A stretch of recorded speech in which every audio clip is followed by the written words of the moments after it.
تو یہ جو ہم سب کی یہاں پہ موجودگی ہے، اس کا مقصد صرف یہ پیغام دینا ہے اپنے فلسطینی بھائیوں کو کہ ہم آپ کے لیے بہت زیادہ تو کچھ نہیں کر سکتے، لیکن کم از کم ہم اس مشکل گھڑی میں آپ کے ساتھ اظہار یکجہتی ضرور کر رہے ہیں۔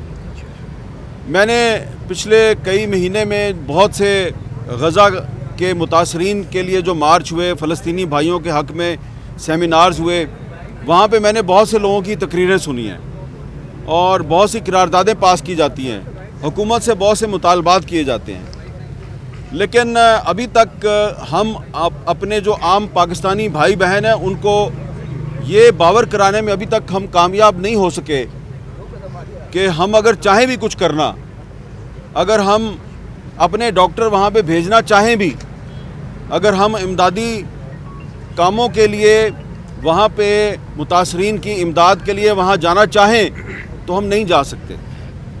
مطالبات کرنا، تقریریں کرنا بڑا آسان ہے، لیکن جو گراؤنڈ ریالٹی ہے وہ اتنی خوفناک ہے کہ اس کو بہت سے لوگ بیان بھی نہیں کرتے، یہاں تک کہ جو ہمارے ارباب اختیار ہیں وہ بھی بیان نہیں کرتے۔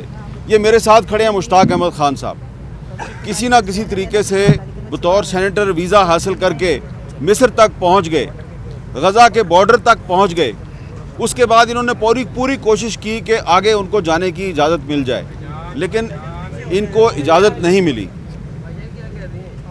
اس میں کوئی شک نہیں کہ پاکستان سے جو امداد گئی وہ مصر کے بارڈر تک پہنچ گئی، غزہ کے بارڈر تک پہنچ گئی، لیکن جو پاکستانی آگے جا کے اپنے ہاتھوں سے اپنے فلسطینی بھائیوں تک وہ امداد پہنچانا چاہتے تھے، ان کو اجازت نہیں ملی۔ کچھ سال پہلے میں کسی نہ کسی طریقے سے غزہ تک پہنچ گیا تھا، لیکن اس سال ہم نے بڑی کوشش کی، پچھلے سال ہم نے بڑی کوشش کی کہ ہم دوبارہ غزہ جا سکیں، یہاں تک کہ پاکستان کے دفتر خارجہ سے پاکستان کے وزیر خارجہ نے مصر کے وزیر خارجہ کو کہا کہ پاکستانی صحافی ہیں، یہ صرف وہاں پہ جو صورتحال ہے اس کو دیکھنے کے لیے جانا چاہتے ہیں، ان کو ویزا دے دیں، لیکن ویزا نہیں ملتا۔ اور جب ویزا نہیں ملتا اور آپ کسی فلسطینیوں کے حق میں کسی مظاہرے میں جا کے شرکت کرتے ہیں، وہاں پر آپ ان کے حق میں نعرے بلند کرتے ہیں، اور پھر جب آپ پر FIR درج ہو جاتی ہے، پھر آپ اس کی جب مذمت کرتے ہیں تو آپ کے اپنے ہی کچھ پاکستانی بھائی جن کا تعلق حکمران طبقے سے ہوتا ہے، وہ پھر آپ کو تانا مارتے ہیں کہ جاؤ جا کے فلسطینیوں کے ساتھ لڑو، یہاں پہ ہمارا دماغ کیوں کھا رہے ہو۔ آپ نے دیکھا ہوگا اس قسم کے لوگ ہیں، ایک تو آپ کی طرح کے لوگ ہیں نا جو یہاں پہ کھڑے ہیں رمضان کے مہینے میں فلسطینیوں کے ساتھ یکجہتی کا اظہار کر رہے ہیں، لیکن آپ کے اندر کچھ ایسے لوگ بھی ہیں جن کا تعلق حکمران طبقے سے ہے، جو امیر لوگ ہیں، اور اپنے نام کے ساتھ اپنی تصویر کے ساتھ آپ کو تانا مارتے ہیں جاؤ جا کے فلسطینیوں کے لیے لڑو۔ اور ایک صاحب تو ایسے ہیں، انہوں نے مشتاق صاحب کو اور مجھے یہ چیلنج دیا ہے کہ تم تیاری پکڑو، تمہیں ویزا میں لگوا کے دوں گا، تمہاری غزہ میں انٹری میں کرواؤں گا، ٹھیک ہے؟ تو مشتاق صاحب نے بھی اور میں نے بھی، ہم نے کہا 100 بسم اللہ، ہم تیار ہیں، آپ کی مہربانی، آپ ہمارا ویزا لگوائیں اور ہمیں غزہ میں انٹری بھی دلوائیں، اس کے بعد پھر ہم آپ کو یہ نہیں کہیں گے کہ ہم نے واپس آنا ہے، ٹھیک ہے؟ آپ یہاں پہ جتنے بھی لوگ کھڑے ہیں سب تیار ہیں، سب تیار ہیں، سب تیار ہیں، سب تیار ہیں۔ اچھا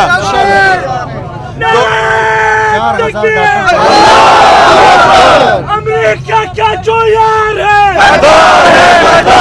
اسرائیل کا جو یار ہے، سعود کا جو یار ہے،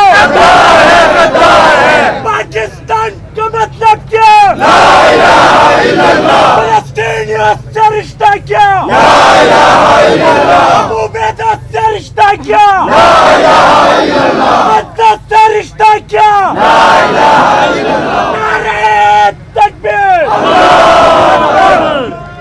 تو یہ جو آپ نے نعرے لگائے ہیں ابھی، یہ نعرے جو ہیں یہ صرف اسرائیلیوں کے دل پہ بوجھ نہیں بنتے، صرف یہ اسرائیلیوں کے دل میں کانٹا بن کے نہیں چبھتے، کچھ پاکستان میں بھی ایسے لوگ ہیں، پاکستان میں بھی ایسے لوگ ہیں جو کوئی تو کھل کے سامنے آتا ہے، کوئی کھل کے سامنے نہیں آتا، جو کھل کے سامنے نہیں آتے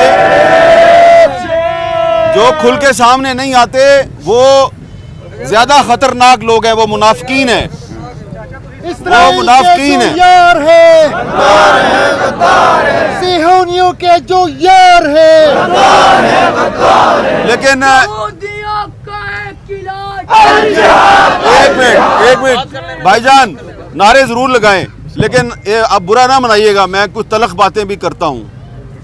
یہ جب ہماری بہن اور یہ ہمارا بھائی جو ہے اور ہم آپ میں سے بہت سے لوگ, آپ نے چند دن پہلے ادھر مظاہرہ کیا, اس کے بعد جب ان پر ایف آئی آر درج ہو گئی دفعہ 144 کی خلاف ورزی کی, تو اس کے بعد تو چاہیے تھا کہ آج یہاں پہ بہت بڑی تعداد میں ہزاروں کا مجمع ہوتا کہ پاکستان کا دارالحکومت جس کا نام اسلام آباد ہے, اسلام کے نام پر آباد کیا ہے. اسلام کہتا ہے کہ تمام کلمہ گو مسلمان آپس میں بھائی بھائی ہیں, تو کچھ پاکستانی بھائی بہنوں نے اسلام آباد میں اسلام کے نام پر آباد شہر میں فلسطینیوں کے حق میں آواز بلند کی, ان پر آپ نے مقدمہ درج کر دیا. کس نے درج کیا؟ اسلام آباد پولیس نے. تو اس کے باوجود اسلام آباد کے جو باسی ہیں, راول پنڈی کے جو باسی ہیں, کچھ تو یہاں پر موجود ہیں, لیکن اب اتنی بڑی تعداد میں نہیں ہیں بھائی جتنا ہونا چاہیے تھا. میں بھی اپنے گھر سے اکیلا ہی آ گیا, آپ بھی اپنے گھر سے ایک یا دو آئے, سارے تو آپ بھی نہیں نہ آئے. تو اپنے دل پہ ہاتھ رکھ کے ہمیں اپنے بھی گریبان میں جھانکنا چاہیے. نعرے لگانا بڑا آسان ہے, لیکن اپنے گھر والوں کو اس کاز کے لیے گھر سے باہر نکالنا یہ اصل کام ہے. آپ کچھ نہ کریں, فلسطینیوں کو امداد نہ بھجوائیں, وہاں جا کے جہاد نہ کریں, لیکن کم از کم ان کے لیے گھر سے تو نکلیں, اپنے شہر میں اپنے گھر سے نکل کے ڈی چوک تک تو آئیں. اور کیوں نہیں آتے کہ کہیں مقدمہ درج نہ ہو جائے, کہیں جناب پولیس لاٹھی چارج نہ کر دے. تو ہماری بہت سی بہنیں, بہت سے بچے یہاں پر موجود ہیں, مرد بھی موجود ہیں. میں نے صرف یہ کہنا ہے کہ یہ بڑا آسان ہے نعرے لگانا, لگائیں, ضرور لگائیں, لیکن جو آپ کی صفوں میں منافقین گھسے ہوئے ہیں, جو تھوڑے نہیں بہت بڑی تعداد میں ہیں, جن کو فلسطین کے حق میں نعرے اچھے نہیں لگتے, وہ کہتے ہیں جی کہ یہ ہمارا کاز نہیں ہے, پاکستان جو ہے وہ بہت سی مصیبتوں میں مسائل میں گھرا ہوا ہے, آپ کو فلسطین کی پڑی ہوئی ہے. تو ان کو صرف یہ کہنا ہے کہ یہ پاکستان اسلام کے نام پہ بنا ہے, اور تم نے تھوڑے دن پہلے جو یوم پاکستان منایا 23 مارچ, جو 23 مارچ 1940 کو جو قراردادیں پاس ہوئی تھی اس میں فلسطین کی قرارداد بھی موجود تھی. تو وہ جو فلسطین کی قرارداد ہے جو 23 مارچ 1940 کو منظور ہوئی, وہ ہمیں پکار کے کہتی ہے کہ آج 2024 میں فلسطینیوں پہ ظلم ہو رہا ہے, ان کے لیے پاکستانیوں کو آواز اٹھانی ہے. اردن, مصر, ترکی, کوئی مسلم ملک اسرائیل کے ساتھ دوستی کرتا ہے کرتا رہے, سفارتی تعلقات قائم کرتا ہے کرتا رہے, ہمیں اس سے کوئی غرض نہیں, اس لیے کہ ان کے پاس 23 مارچ 1940 کی قرارداد نہیں ہے, وہ ہمارے پاس ہے. اور اس لیے ہم جو ہیں اپنے آپ کو ان عرب ممالک سے زیادہ ذمہ دار سمجھتے ہیں, ہم پہ زیادہ ذمہ داری عائد ہوتی ہے, کیونکہ قائد اعظم محمد علی جناح نے جب پاکستان کی بنیاد رکھی تو ساتھ ہی ساتھ انہوں نے فلسطینیوں کے حقوق کے لیے بھی آواز بلند کی. تو اگر آپ پاکستانی ہیں تو آپ کو فلسطینیوں کے لیے کھڑے ہونا ہے. اگر کوئی عرب بادشاہ آپ کے حکمرانوں کے کان میں سرگوشی کرتا ہے کہ تمہیں $1 ارب دوں گا, $2 ارب دوں گا, فلسطین کے حق میں آوازیں بلند نہ کرو, پی ایس ایل کے میچوں میں فلسطین کا جھنڈا لہرانا بند کر دو, فلسطین کے حق میں جو جلوس نکالنے والے لوگ ہیں ان کے خلاف ایف آئی آریں درج کرو, کرتے رہیں ہمارے حکمران ایف آئی آر درج.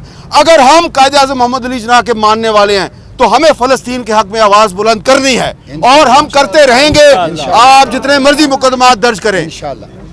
اور سیو غزہ کمپین کے زیر اہتمام کچھ قراردادیں منظور ہوئیں, کچھ مطالبات ہیں, میں چاہوں گا کہ وہ مطالبات بھی آپ تک پہنچا دوں.